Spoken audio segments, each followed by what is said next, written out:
जो आज मैं इन्फॉर्मेशन लेके आया हूँ आप सब लोगों के लिए, वो इन्फॉर्मेशन सुनने के बाद आप सवाल पूछेंगे कि क्यों उर्दू को नायब तहसीलदार के लिए रखा गया। कुछ बातें करते हैं। कल के अर्थ न्यूज़ के एडिशन में आज का आप देखेंगे, जो मेरा ये सत्संग है, 2 दिन के बाद जो हम उसको कंपाइल रिपोर्ट ला रहे हैं, अर्थ न्यूज़ अखबार ई पेपर भी आपको वेबसाइट्स पे हमारे मिल जाएगा। हमने कुछ एनालिसिस किया है, टेबुलेशन की है, और हमें जो फैक्ट्स पता लगे हैं वो शॉकिंग फैक्ट्स हैं। जम्मू कश्मीर की पूरी पॉपुलेशन में 66 लाख के करीब लोग कश्मीरी स्पीकिंग हैं, कश्मीरी नोइंग है। 25 लाख के करीब लोग हिंदी और अदर लैंग्वेज नोइंग है। अदर लैंग्वेज में बात जो मैं कर रहा हूँ, भद्रवाही भी कर रहा हूँ, पाडरी भी कर रहा हूँ, और गोजरी भी कर रहा हूँ, और हिंदी भी कर रहा हूँ। और 25 लाख के करीब लोग जो है वो डोगरी नोइंग है। आप हैरान हो जाएंगे कि जम्मू कश्मीर में जो अलग अलग डाटा हमने कलेक्ट किया, 20,000 से भी कम लोग एथनिक उर्दू बोलने वाले हैं, उर्दू नोइंग लैंग्वेज वाले हैं, जो उर्दू बोलने वाली कम्युनिटी से बिलोंग करते हैं। Urdu as a language, foreign language सीखना अलग चीज़ है, वो तो हज़ारों लाखों हैं, लेकिन उर्दू एथनिसिटी का होना, उर्दू स्पीकिंग होना, वो शॉकिंग है, 20,000। लेकिन जब नायब तहसीलदार की बात आ रही है, तो जो गवर्नमेंट्स आज पॉपुलर गवर्नमेंट्स आई हैं, जिन्होंने एक मैसेज दिया, जब उन्होंने डिप्टी चीफ मिनिस्टर जम्मू से लेके, कैबिनेट मिनिस्टर जम्मू से लेके एक मैसेज दिया था कि हम सबकी सरकार है, तो वो ये भेदभाव कैसे कर रही है। और एक पॉलिटिकल मुद्दा बन चुका है, और ये मुद्दा युवाओं को डील करता है, रेवेन्यू ऑफिसर्स को डील करता है, और इसके पीछे कोई लॉजिक नहीं समझ में आ रहा है। लॉजिक है ही नहीं है, समझ में क्या आना है। तो जो प्रोटेस्ट हो रहे हैं, जो ये डिवीज़न, 2 डिवीजन के बीच में है, ये बहुत अच्छा नहीं है। ऐसी ही डिसीजन जो हैं वो एक लॉन्ग टर्म नुकसान की तरफ ले जाते हैं। जैसे कश्मीर ने किसी समय लद्दाख की रिप्रेजेंटेशंस को, लद्दाख की एक्सप्रेशन को रोका। आज लूज़र कौन है? लद्दाख में 5 डिस्ट्रिक्ट्स बन रहे हैं और उनकी 90% रिजर्वेशंस हो गई हैं। कश्मीर ने सेल्फिश बिहेव किया, कश्मीर की लीडरशिप ने सेल्फिश बिहेव किया, और आज लद्दाख की पोस्टों के लिए कश्मीरी नहीं जा सकते हैं, जम्मू के नहीं जा सकते हैं। नुकसान किसका हुआ? कलेक्टिव का, युवाओं का, भारत के युवाओं का लॉस हुआ कि जो स्टेट इंटीग्रेट की गई, जब आप पावर में आए आपने ऐसे डिसीजन लिए जिससे डिसइंटीग्रेशन हुई, और लॉस आपको भी हुआ। अब सेम चीज़ आप जम्मू के साथ भी करना शुरू हो गए।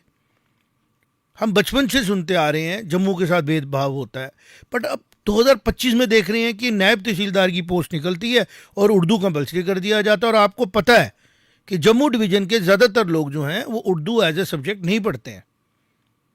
उसके बड़े रीजंस हैं, और जब मैंने डाटा चेक किया, मैं फैक्ट एंड फिगर्स जो है अर्थ न्यूज़ अपने ई पेपर में डाल दूंगा, आप उससे लें और देखें। जो पॉडकास्ट होते हैं ये एक फ्लेवर ऐड करते हैं, एक डिबेट डिस्कशन का जगह है, एक रिसर्च का प्लेटफॉर्म नहीं होता है। तो जो चीज़ें मैंने भी आपसे शेयर की कि अगर 20,000 से कम लोग एथनिकली उर्दू स्पीकिंग है, 25 लाख के करीब डोगरी स्पीकिंग है, 25 के करीब हिंदी स्पीकिंग है, और 66 लाख के करीब कश्मीरी स्पीकिंग है, तो उर्दू को इतनी प्रायोरिटी दे देनी कि नायब तहसीलदार की उर्दू ज़रूरी है, ये एक अच्छा डिसीजन नहीं है। इसको जितनी जल्दी हो सके रिवर्स कर लेना चाहिए। और मैं उमरुद्दुल्ला सरकार से रिक्वेस्ट करता हूँ कि इससे पहले कि एक और गैप क्रिएट हो जाए युवाओं के बीच में, आप इस गलती को सुधार दें। अब मैं कुछ लॉजिक्स की रेफरेंस दूंगा। हमारे बच्चे कुछ सालों पहले रशिया जाके एमबीबीएस किया करते थे, जिन्होंने इंग्लिश में पढ़ाई की थी, और उन लोगों ने वहाँ जाके रशियन सीखी 1 साल में, और उन्होंने रशियन में पूरी मेडिकल की पढ़ाई की। इसी तरह अब जो हमारे बच्चे जर्मन जाना चाहते हैं हायर एजुकेशन के लिए, तो 1-1.5 साल में वो जर्मनी सीखते हैं, और जर्मन लैंग्वेज में वो मेडिकल की पढ़ाइयाँ करते हैं, अदर पढ़ाइयाँ करते हैं। तो अगर एक इंसान साल 1.5 साल में जिस लैंग्वेज उसको ज़रूरत है वो सीख सकता है। तो नायब तहसीलदार के केस में भी आप ऑनेस्टी का पैरामीटर बनाएं, उसके मेरिट्स का पैरामीटर बनाएं, उस कैंडिडेट की रीजनिंग को चेक करें, उसकी क्षमता को चेक करें, उसके एप्टीट्यूड एटीट्यूड को चेक करें, एक फेयर कंपटीशन करें और फिर उसको सेलेक्ट करें और उसको कहें कि क्योंकि ज़्यादातर रिकॉर्ड्स उर्दू में, आपको 1.5 से 2 साल का टाइम दे रहे हैं, आप उर्दू को तैयार कर लें। मैं तो कह रहा हूँ ज़रूरत ही क्या है। I am also thinker, I also think. कोई भी बुद्धिजीवी आदमी बोलेगा कि रिकॉर्ड ट्रांसलेट करवा लें एक बार ताकि गलती ना हो। आज हम जब हाई कोर्ट में जाते हैं प्लीड करने के लिए तो लॉयर सबसे पहले कहते हैं हमारे को कि आपको जो ये रेवेन्यू रिकॉर्ड है इनको इंग्लिश में ट्रांसलेट करके लाइए। और अगर वो ट्रांसलेशन प्लस माइनस हो जाती है तो आप सोचें जुडिशियल प्रोसेस में ही हमें इंसाफ नहीं मिलेगा, because certified copy in Urdu नहीं दी जाती है, कॉपी दी जाती है। और उर्दू इतनी वास्ट लैंग्वेज है क्योंकि बेसिकली ये लैंग्वेज नहीं है, ये मिक्स मैच करके बनाई गई। इसकी हिस्ट्री कोई बहुत ब्राइट हिस्ट्री नहीं है। आप खुद जाएं, आज आपके पास AI सपोर्टेड प्लेटफॉर्म्स हैं, आप उधर जाके देखें how Urdu became a language. कैसे हमारे यहाँ पे फारसी थी, फारसी में पूरा लिटरेचर था जिसको आज हम पर्शिया से आई हुई लैंग्वेज बोलते हैं। पर उर्दू को कंपल्सरी बना देना, क्यों फारसी को उर्दू में कन्वर्ट किया गया, क्यों रेवेन्यू रिकॉर्ड ज़्यादा उर्दू में बनाए गए? क्योंकि उर्दू और उसका कुछ आपस में कनेक्शन होगा। जाएं देखें, सर्च करो, लॉजिक से बात करें। और अगर नहीं कोई बात कर रहा है तो घर घर में ये बात होनी चाहिए कि ये एक किस्म की पॉलिटिकल डिस्क्रिमिनेशन की जा रही है बाय द प्रेजेंट गवर्नमेंट। और इसके ऊपर जो आदमी चुप है वो जम्मू कश्मीर का हित नहीं चाहता। आप एक सेल्फिश तरीके से, क्योंकि आपको पता है कि जो लोग हमारे पहाड़ों के हैं, डोडा भद्रवाह किश्तवाड़ राजौरी के हैं और मेजॉरिटी पॉपुलेशन के हैं, कश्मीर के हैं, श्रीनगर के हैं, बीच के एरियाज़ के हैं, वो उर्दू को एज ए लैंग्वेज पढ़ते हैं, सब्जेक्ट रखते हैं। तो उनको एज देने के लिए आपने 74 पोस्टें या जितनी भी पोस्टें आप निकाल रहे हो सारी की सारी रिजर्व कर दिया आपने। तो आपको नहीं लगता है कि इससे प्रॉब्लम बढ़ेगी? इससे प्रॉब्लम और बढ़ेगी और आप कमज़ोर होंगे। लद्दाख के अलग होने से जम्मू कश्मीर कमज़ोर हुआ है। आप क्या चाहते हैं, जम्मू भी अलग हो जाए? हिस्ट्री आपको माफ़ करेगी? नहीं करेगी, बिल्कुल नहीं करेगी। Regional divide, regional ethnicity, regional चीज़ें जब आपका पॉलिटिकल थॉट बन जाएं और आप उस पॉलिटिक्स से अपने रीजनल पॉलिटिक्स के सितारे बन के उभरें तो आप लॉस ही देते हैं, आप लॉस ही देते हैं। हमें एग्जांपल लेनी है हिमाचल से। टूरिज़्म हिमाचल में प्रॉस्पर कर रहा है, क्यों? क्योंकि वेलकम किया जाता है। मकलोडगंज में तिब्बतियन गवर्नमेंट की इन एग्जाइल का ऑफिस है। क्या हिमाचल के साथ तिब्बत का कोई रीजनल कॉम्बिनेशन है? नहीं है, लेकिन उन लोगों ने वेलकम किया, वो लोग रह रहे हैं, मार्केट्स बनी हुई हैं और इसी कारण टूरिस्ट वहाँ दौड़ दौड़ के जाता है। मणिपुर ने ये बात नहीं समझी, प्रॉब्लम आती है। लद्दाख नहीं समझ पा रहा है, दिक्कत आ रही है। लेकिन जब आप उल्टा देखें, कश्मीर में भी मुझे लग रहा है ऐसी चीज़ें अब शुरू हो चुकी हैं कि हमारा बिजनेस, हमारा घर, लोग आएँ पैसा दें बट इसका पार्ट ना बने। तो मैं एग्जांपल देख रहा था, मेरा एक आर्टिकल भी आएगा मोमो स्टोरी, मैं उस पर ये लिख रहा था कि जब मोमोज 20-25 साल पहले, हमें याद है 98-96 में यहाँ पे बहुत से लद्दाख से आने वाले एस्पिरेंट बच्चों ने रहना शुरू किया। उनका लोकल फूड था, मोमोज खाए जाते थे। आहिस्ता आहिस्ता आहिस्ता वो मोमोज आज हमारा कॉमन फूड है, सेकंड फेवरेट फूड है। शादियों में, डोगरों की शादियों में, कश्मीरियों की शादियों में, क्रॉस कल्चरल में मोमोज फूड है, क्योंकि मोमोज को एक्सेप्ट किया गया, मोमोज को टैबू नहीं बनाया गया। क्या रिवर्स इसका सच हुआ कि जो बच्चे यहाँ पे आए और यहाँ पे उन्होंने पूड़ी छोले खाए, छोले भटूरे खाए, परोंठे खाए, वो घर, क्या वो लद्दाख में उसको फूड बना पाए? नहीं बना पाए। क्या मणिपुर में बना पाए? नहीं बना पाए, बिकॉज वो रीजनल पॉलिटिक्स का शिकार हो गए। और यहाँ क्यों बना? क्योंकि यहाँ पे एक्सेप्टेबिलिटी थी। और वही मिलता जुलता कल्चर जो हिमाचल का है, वही मिलता जुलता कल्चर जम्मू के डोगरों का भी है, क्योंकि ये डोगरा एक्सटेंशन है। We welcome everybody in to the place, हर एक को एक्सेप्ट करते हैं, हर एक को वेलकम करते हैं, तभी तो जम्मू रेलेवेंट है। कहीं कोई प्रॉब्लम हो जाए, जम्मू में लोग सेफ फील करते हैं। जम्मू वाले अपनी शॉप्स के आगे लिख देते हैं कश्मीरी एम्पोरियम, लद्दाख एम्पोरियम, क्योंकि वी मीन कि हम अगर कहीं जा रहे हैं वो हमारा देश है, कोई हमारे पास आ रहा है हमारा देश है। लेकिन जब छोटी सोच के पॉलिटिशियन लीडरशिप फेलियर होने के बाद इन चीज़ों में पढ़ते हैं कि इससे लोग हमारे साथ जुड़ेंगे, तो वो लॉन्ग टर्म लॉस देते हैं। हिमाचल, इसको समझ के आप देखें कि बड़ी लाइव एग्जांपल है। हिमाचल में उन्होंने लैंड भी प्रोटेक्टेड रखी है, वेलकम भी करते हैं, बुद्धिज़्म को भी वेलकम करते हैं, और हर किस्म की वहाँ पे ग्रोथ हो रही है।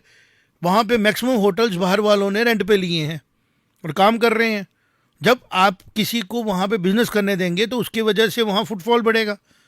जब आप उसको बोलेंगे नहीं जी हम मोनोपोली पे काम करेंगे, फिर भी लोग आने चाहिए, नहीं आएंगे, नहीं आएंगे। इसी तरह जो ये उर्दू लैंग्वेज को लेके अगर एनसी सरकार को लग रहा है कि हम लोग कांग्रेस इसका फेवरेट हो जाएंगे कश्मीर के लोगों का, उर्दू नोइंग लोगों का, तो बहुत बड़ी गलती कर रहे हैं। उर्दू के साथ जुड़े हुए डेटा के मुताबिक less than 20,000 people are originally Urdu speaking people by birth, जिनकी लैंग्वेज उर्दू है। ये डाटा हमारे पास है, मैं परसों की अखबार में डाल दूंगा, आप देख लें। डोगरी स्पीकिंग, डोगरी नोइंग लोग 25 लाख हैं। Kashmiri speaking, Kashmiri by birth लोग हमारे पास 66 लाख हैं।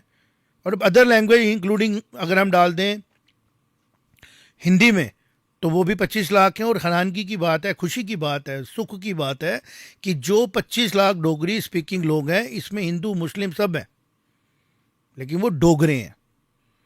तो अगर ओवरऑल आबादी में अगर हम देखें जम्मू कश्मीर की, तो डोगराज आर मिनॉरिटी। आप उर्दू को कंपल्सरी बना रहे हैं, तो इसके ऊपर बहुत ब्रेन स्टॉर्मिंग करके मैंने आज का ये एपिसोड बनाया है। सुने, समझें और प्रेशर बिल्ड करें गवर्नमेंट पे कि जम्मू कश्मीर को और डिवाइड ना करें। ये फ्यूचर ऑफ जम्मू कश्मीर के लिए बहुत अच्छा नहीं है, नुकसान ही है। आज हमारा दुश्मन पाकिस्तान हमारी स्टेबिलिटी के लिए अलग अलग हथकंडे अपना रहा है। कहाँ कहाँ पे कैसे कैसे वो नैरेटिव के ऊपर वार कर रहा है।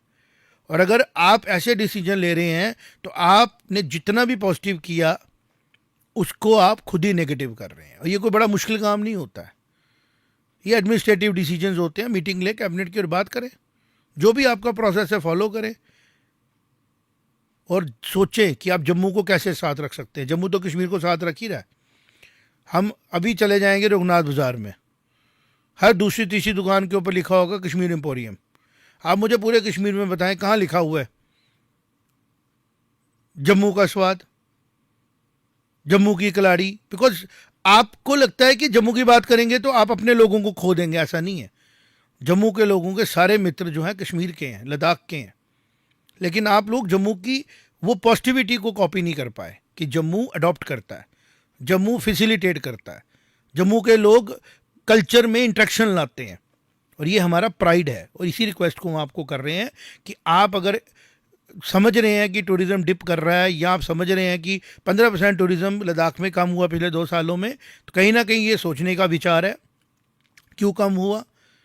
पहलगाम के बाद किस तरीके के हालात कश्मीर में बन रहे हैं। एलजी साहब कह रहे हैं जी टूरिज़्म वहाँ बढ़ेगा, लेकिन खड़े होकर उन लोगों को सोचना है कि जब टूरिज़्म आया हमने उसके साथ किस तरीके से बिहेव किया। क्या यहाँ के व्यापारी, दिल्ली के, बॉम्बे के लोग जो वहाँ के पैसे खर्च कर रहे थे, उनको आप रोक नहीं रहे थे एक किस्म का कि यहाँ बिजनेस मत करो, खाली यहाँ के खर्च करो।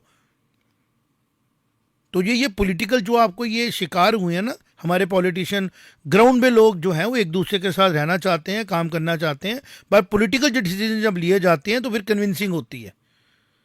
सेम लीडर्स को चाहिए। अमर जी, आपकी बड़ी यंग एज है, अभी आपसे बड़ी उम्मीदें हैं, आपके पेरेंट्स ने बड़े स्ट्रॉन्ग डिसीजन लिए हैं।